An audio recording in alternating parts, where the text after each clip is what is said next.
가 179표, 부 111표, 무효 4표로서 부결되었음을 선포합니다. 21대 국회의 마지막 최혜병 특검법이 부결되면서 10번째 거부권이 통과되었습니다.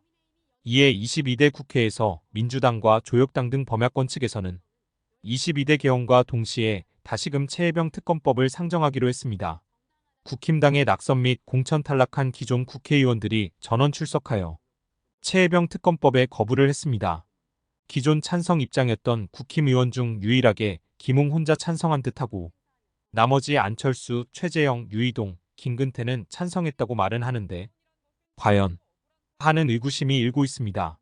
이유는 민주당 포함 범야권은 이소영 의원 미출석으로 전체 179명입니다. 찬성표 179표와 같습니다. 그러나 변수가 김웅이 찬성했으면 180이어야 하는데 179표가 나왔다는 건 범야권 측에서 한 명이 거부를 하면서 교환표가 되지 않았을까 합니다. 국힘당의 범야권은 전체 115명 가운데 거부표가 111표 나왔습니다. 즉 안철수를 비롯한 4명이 무효표를 만든 거로 보여집니다. 그럼 국힘당 낙선 의원들과 공천 탈락 의원들은 왜 똘똘 뭉쳐 거부했을까요?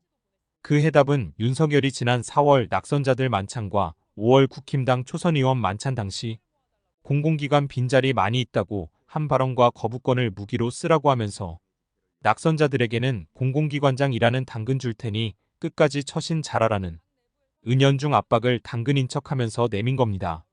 그리고 거부권을 무기로 쓰라고 한 발언은 22대에도 국정기조를 바꿀 생각이 없다 라는 생각을 비친 겁니다. 지금까지 하던 대로 내 맘대로 하겠다라는 겁니다. 이에 지난 동아일보 자료를 보겠습니다. 공공기관 기관장 90여 개 낙선, 낙천자들 줄 섰다는 제목의 기사입니다. 낙선, 낙천자들에게 낙하산 인사를 하겠다는 겁니다. 전문성도 없는 것들을 말이죠. 이런 공공기관장 자리가 낙천자들의 반발을 줄이는 사탕으로 쓰이는 것입니다. 이러다 보니 낙선자들이 이번 최혜병 특검법 처리에서도 소극적으로 윤석열의 눈치를 살피고 반대표를 던지는 것입니다. 집권 여당은 선거 떨어져도 빈손으로 안 간다는 말을 하면서 낙하산 인사를 당연시 여깁니다. 그러니까 전문성도 없는 것들이 연봉 3억 이상 세비를 받으며 공공기관장을 차지해서 부실 경영으로 경영 악화를 만들고 부채 증가로 인해 민영화시키겠다고 하는 겁니다. 한전 민영화 이야기가 나오는 것도 같은 이유입니다. 국힘당 낙선자 58명. 이들이 어느 공공기관으로 가는지 유심히 살펴봐 주시기 바랍니다. 이처럼 지금 우리나라의 대통령이 가지는 권력이 너무 크나 공공기관장 임명은 공채로 할 수 있도록 법안이 개정될 필요가 있습니다.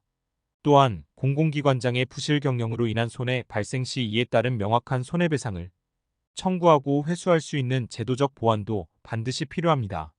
22대 국회에서는 이러한 부분도 더욱 세심하게 살펴 개선 방향을 마련하는 국회가 되길 바라며 이만 마치겠습니다. 정치 바로세움이었습니다. 감사합니다.